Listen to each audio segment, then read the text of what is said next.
Hello everybody, my name's Hayden Curry, and I'm an indie filmmaker. Ironically enough today though, we're not going to be talking about filmmaking. We're going to be talking about a different kind of film. See, I shot through my very first roll of film stock on my Pentax K1000, and I picked out 12 of my favorite shots out of the roll of 37 photos, and I thought it'd be really cool to go over each photo.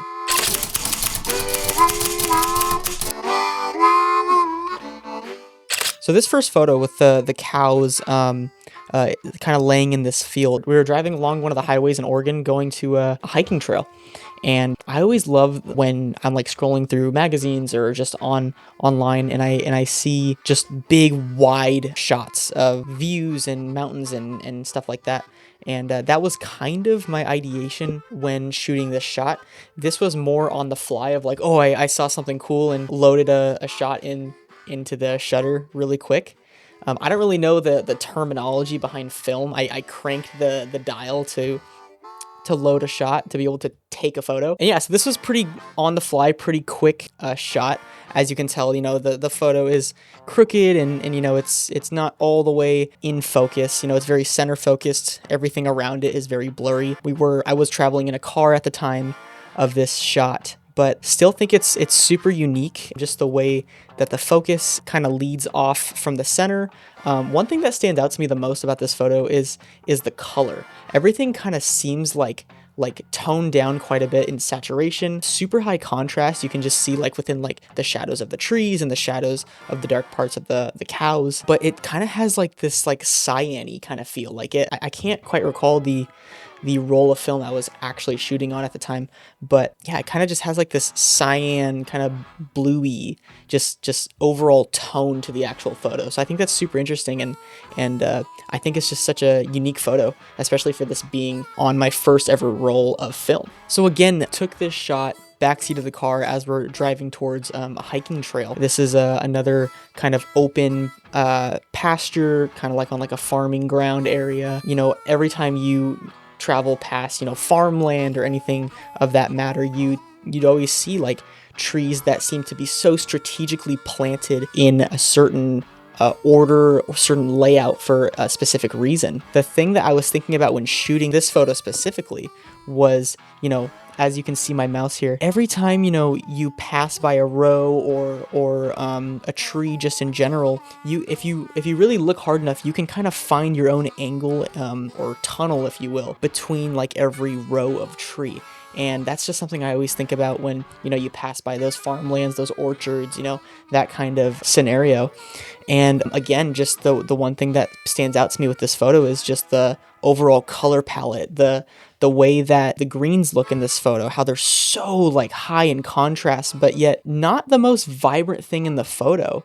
The overall photo seems to have some kind of like desaturated look to it, which I find really interesting with this roll of film. Same roll of film that I shot the cows on. And even if I zoom in here a little bit and look at the road, I think like it just has like this smooth kind of creamy look to it. It almost just looks like a painting to me. This is the one thing that I've that shooting my first roll of film has taught me, is like there is so much detail in film compared to digital. I mean, look at how far I can zoom in, even on a blurry photo.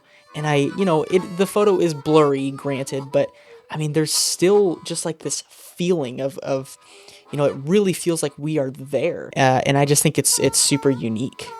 Days later, after that hiking trip, made some time to hang out with my dad, hung out on his property and was shooting some shots of his cows and horses and chickens that he's got on the property. This photo is really interesting to me for a number of reasons. You know, there's just so much going on in the photo. You have so much texture on the ground with the hay, the manure on the ground. You've got the chicken in the background right here. You've got the horse in the background back here. Kind of looks like he's looking towards the camera as well. But as you can see, the center focus of this photo is the cow that is walking towards me. As we zoom further in, even as I zoom, you know, it's not the clearest photo in the world, but you still can notice the detail, which I think is so interesting. It has that feeling that, you know, we were really there. One thing that I kind of enjoy about film too is it has like this vintagey feel. You know, there is like this tone of like reddish kind of purple in the shadows of this photo, you know, kind of right here around the horns and a little bit here on this side of the horns as well, that I just think is so unique. You can see a little bit here in like the lighter parts actually of the black spots on the back of the cow. And just the overall tone of the photo itself kind of has like this pinkish purple, maybe reddish tone to it, which I find is very interesting. So yeah, as you can see, there is like this kind of chicken wired fence between me and the cow. This is just to keep the cows from escaping, which has happened before. But you know, I had the cow come up to the fence. I was on the other side of the fence and I shot through the fence with the Pentax. This is what I find very interesting. Now, aside from the other 3 photos that I've shown you, which were, you know, kind of in and out of focus here and there, notice as I zoom in that you do not lose detail in the photo, even though we are viewing this photo on a digital interface. So as we zoom in on the horn, you do not lose detail. Now, granted, it does get a little pixelated, and I think that's just due to us viewing this on a laptop. But imagine if this was, you know, a physical photo in my hands right now. We would not lose detail. We could look at that as close as we wanted. And I just think that that is just so unique with film. This is something that I didn't even know was possible, was the amount of detail that comes out of shooting film. And after seeing this photo specifically get developed and get sent to my Dropbox, this was the photo that affirmed, you know, oh, now I understand why people shoot on film. It's for reasons like this. Even as I scroll down and look at the ear of the cow, I mean, you can literally see every single strand of hair on that cow's ear. I mean, even as I scroll to the top of the cow's head, you can see every little strand of hair on that cow's head, which I just like, I personally love. One thing that I have learned about myself as a director, cinematographer, and enthusiastic photographer is I just love seeing the finite detail of an image, you know, being able to see every strand of hair on an animal's head, or even as we scroll over to the horn, you can see every little blemish on that horn. You know, I just think that's so unique. I mean, look at that. So after that cow left, you know, he was kind of over the camera. He was over the action. He grouped up with the other cow, and they centered themselves perfectly in this pasture. And I took the advantage to take this beautiful wide shot. My ideation behind taking this shot was, what would you see in a postcard? And that's what I was thinking while shooting is this looks like a postcard or a stamp that you would see, you know. Not the best one, but still pretty unique. We have some cool foreground action here with the fence. And one thing that I admire about this shot is it just looks lived in. It looks like, you know, someone lives on this property, which is true. Someone does live on this property. When the cow came over, was thirsty, drank some water out of the trough, I took the advantage to throw the camera over the fence and just started snapping some shots of the cow. Take a look at this, just to appreciate. I mean, this one is just, I'm extremely proud of this one. This one honestly feels like the camera is like a fly on the wall. It's just watching as the action happens in front of it. You know, you've got the cow drinking the water out of the trough. The trough isn't the cleanest trough in the world. And I just think like this is a world that we get to live in with this photo. I think it's super interesting. I honestly feel like I could look at this photo forever. You've got the cow here as our subject. You've got the trough that it's drinking out of. What's interesting about this photo is the orientation of the cow's head specifically. Just by the way the cow's head is turned just enough towards the camera, it almost looks like the cow's horns are crooked. Super interesting with this photo. All these cow photos are the same day, but later this day, that same cow went over to feed on its hay, and I took the advantage of it being distracted, and I crossed the fence and came into the pasture with the cow.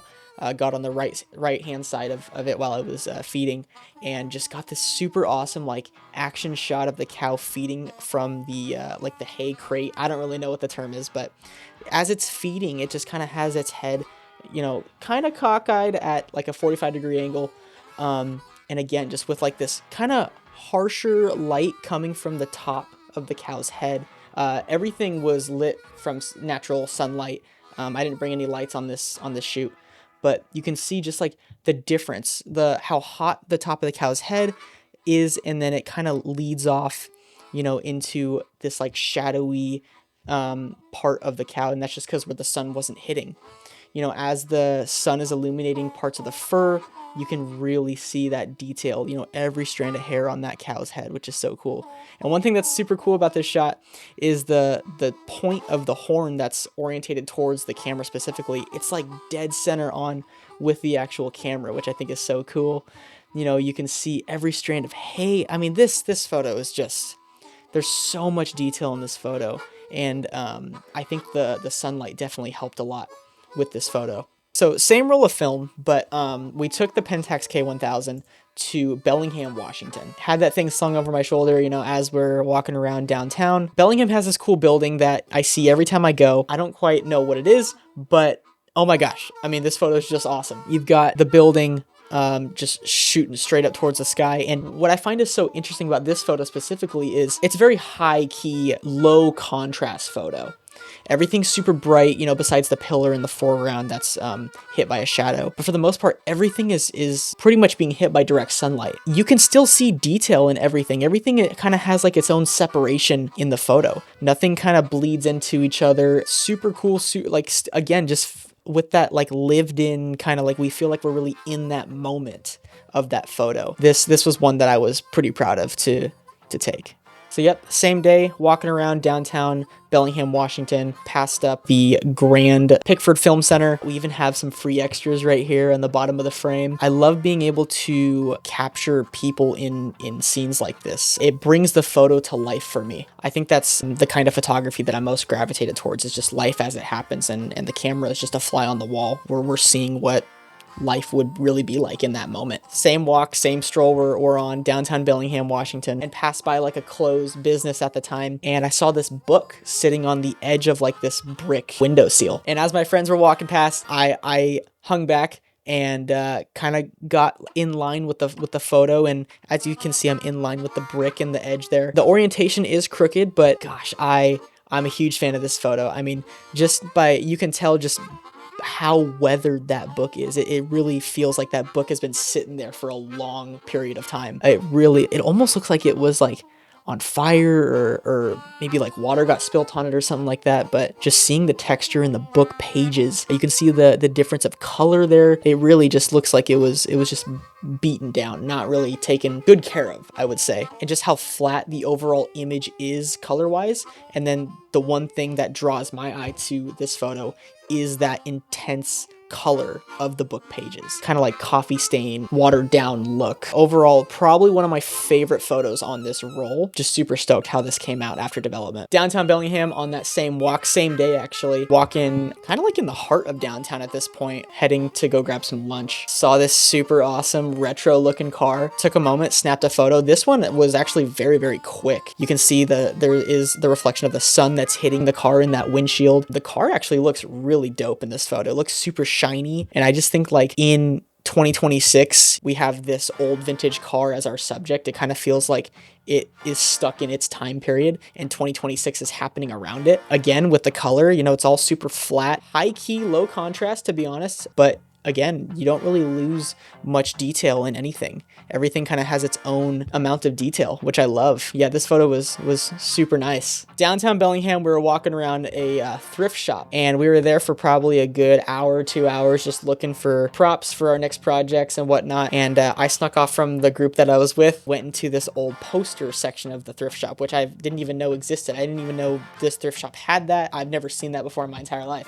Thought it was the coolest thing, and kind of backed myself into this corner with the camera. Shot the shot, poster of Bob Dylan with some more super cool like rolled up vintage posters on the right hand side of the frame. And even just the way like all these rolled up posters kind of guide my eye to the center of the frame, which is the Bob Dylan poster, I think is so unique. Even just the overall tone of the room at the time really played heavily into this photo. You see it has like this yellowy green kind of feel, and that's really what it looked like in the room. For the most part, the lighting was super warm and kind of like tungsten-y, kind of sodium vapor vibes, and it really played well into the overall photo. I mean, you even have like cool wording right here on the bottom left hand of the photo, vintage poster. I mean, this one was pretty cool. And when I snapped the photo, you know, obviously I couldn't see it at the time because it's a film camera, but I knew that was going to be one that I was going to love. And that is going to conclude our film overview, our film photo analysis, our film photography journey of reviewing Hayden's film photos on film while we're filming to hopefully film more. Yeah. really hope you guys enjoyed. And I know I don't say this enough on all my videos. Please subscribe and share this video and just, you know, help more people see the content that I'm trying to produce. So yeah, without further ado, see you on the next one.